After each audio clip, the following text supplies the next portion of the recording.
Although meron po kaming dalawa na ito po ay PB team, so sa amin lang po ito talaga at alam nila yung mga nangyari.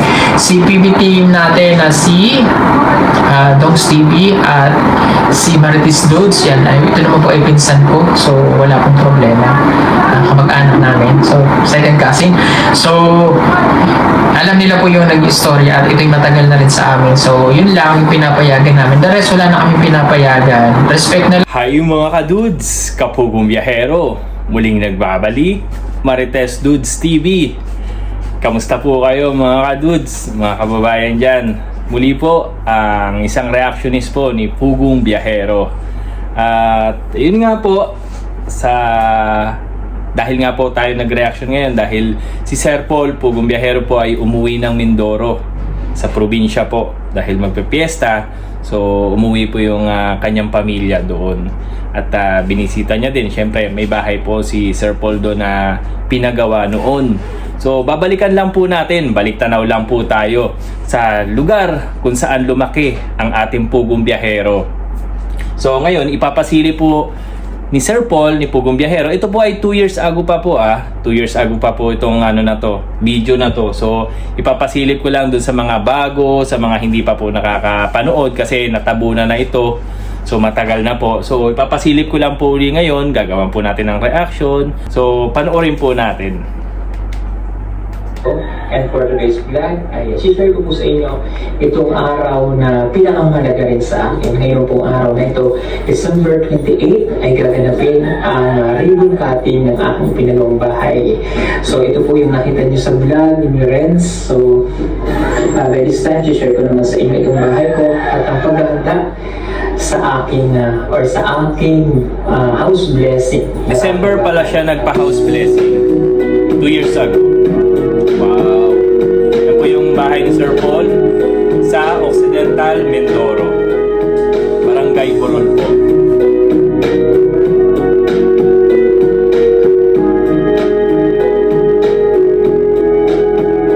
Diyan siya umuwi ngayon.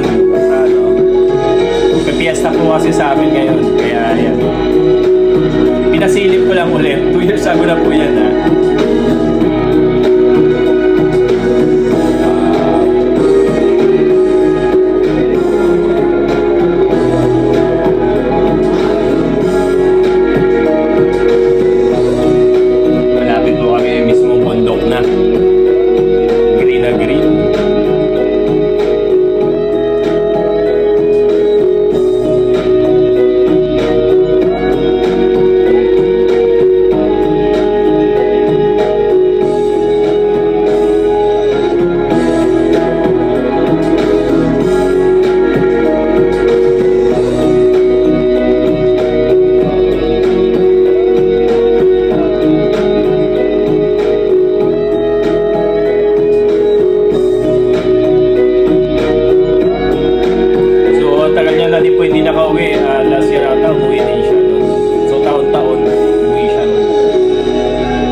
hindi pa po nakaka-subscribe sa ating Pugong Biyahero, please subscribe na po. By this time, hindi naman ito po yung Pugong Biyero's project natin. So ngayon, ito na mismo yung aking bahay. Wala ko mismo dito sa Lubang Island. Pinagawa ko siya dito kasi ito yung bahay kung saan din ako lumaki o yung lugar kung saan ako lumaki dito sa Barangay Borol, Occidental, Mindoro. Yung family ko, dito kami nag-raise lahat. So dito ako nag-uumpisa at dito rin ako nagsimulang mangarap. Itong bahay na ito ay siyempre pinaghirapan, di ba? At talagang pinilano kong mabuti at pangarap ko na magkaroon ng ganitong bahay. Kaya ay magkakaroon rin ako ng yung masasabi ko na house blessing ng aking sariling bahay. Kaya samahan niyo ako mga kabayan para masaksihan ninyo ang aking house blessing ng Pugong Biyahero House. Ito po yan sa Occidental, Mindoro. At dahil blessing ng aking bahay, syempre hindi pwedeng mawala ang handaan. So ngayon, nakikita nyo dyan sa labas, yan, nandyan sila. So, nagpe-prepare. So mamaya bababa tayo din, papakita ko sa inyo yung mga kinatay na baboy at kung ano pa yung mga handa ko para sa aking house blessing. Wow! Aming handa. Lalo na ngayon yung piyesta. Yan po yung preparation na ginagawa. Napakatay ako ng 5 baboy. Yan ba yung lilitsyon natin?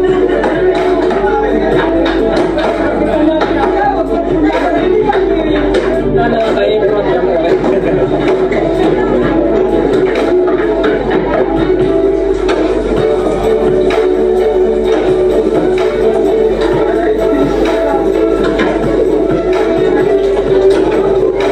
Ayan, suot ko nga pala ang t-shirt na Pugong Biyahero.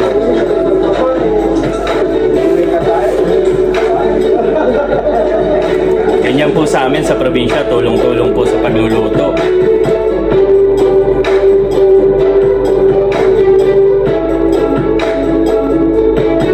Wow, sarap! Grabe, 2 lechon.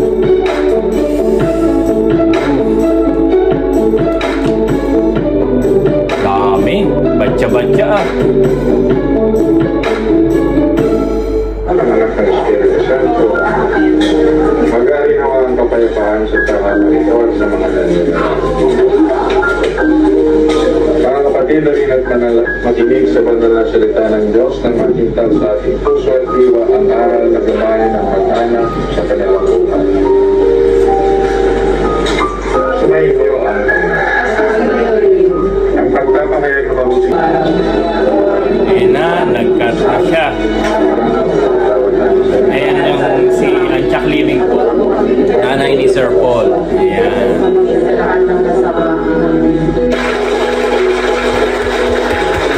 Mga kadud sa mga kababayan, ano pa po yan? 2 years ago pa po yan nung nag-blessing si Sir Paul. Yan po yung bahay niya sa Occidental Mindoro. Ngayon po siya umuwi doon. Magpipiesta po kasi sa 25 sa amin. Kaya umuwi siya.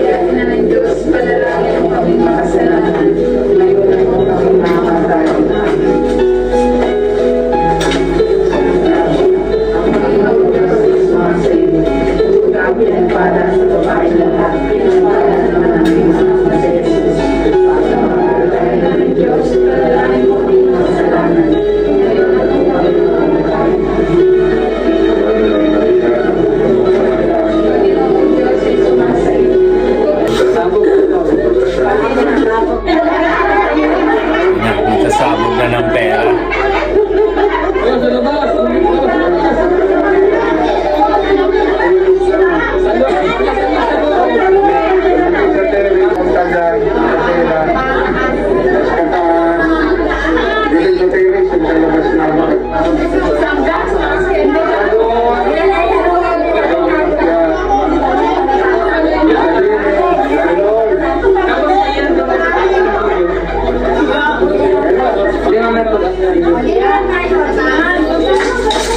Wow, sabog na.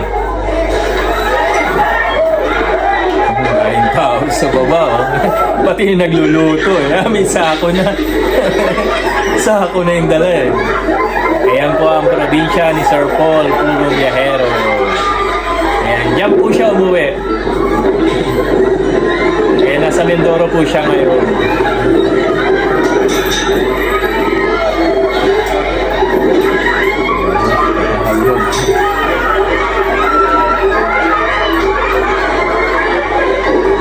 Kagulo.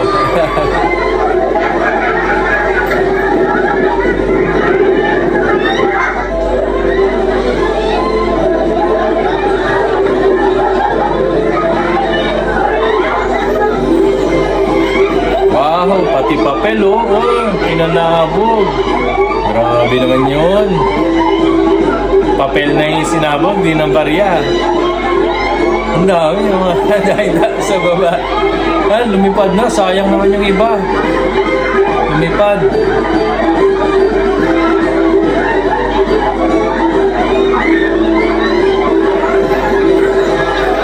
Oh, dami.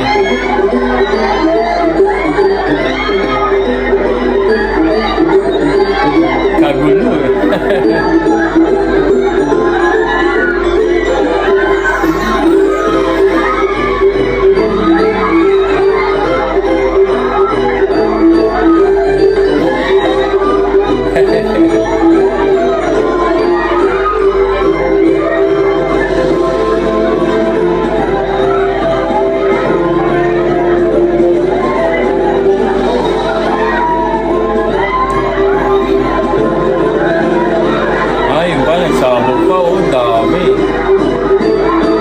mga papel na. Buti hindi nagsasama-sama na ano, no? Isahan, mapupunit. Pasalamat sa inyong lahat. Thank you mula sa nagluto. Yan, yung mga tumulong sa, ano tawag yan sa atin? Gawaan, ano? Yan, gawaan. Maraming salamat sa inyong lahat. At sa lahat ng mga naka-attend, thank you sa inyo. Okay? Ako ay masayang-masaya kasi kahit paano nabigyan ko kayo ng konting kasiyahan. Sana next year o kung makauwi man ulit kami, taon-taon ang gagawin ko na ito para mapasaya kayo lahat. Okay?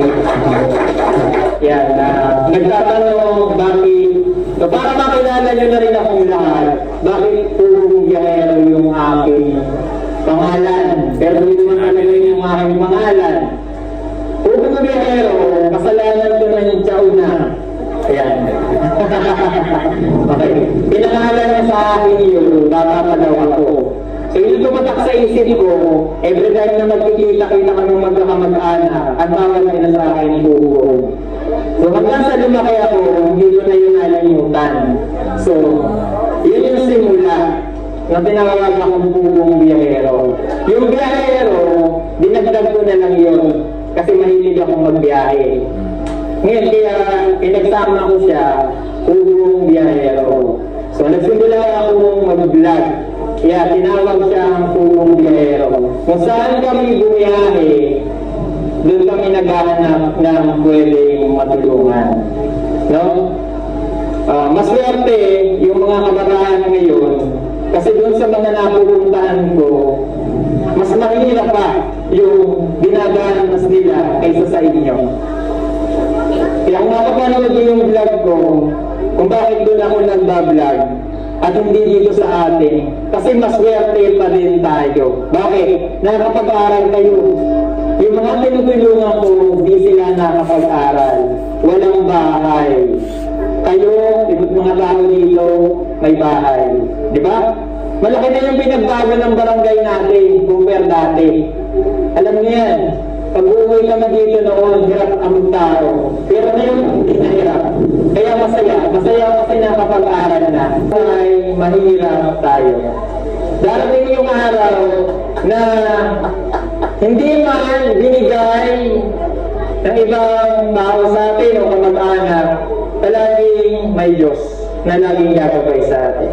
So maraming salamat and God bless you sa inyong lahat. Okay? Tuloy na ang game. Ayan. At salamat ulit sa lahat. Kay Kapitan, mga barangay official, thank you.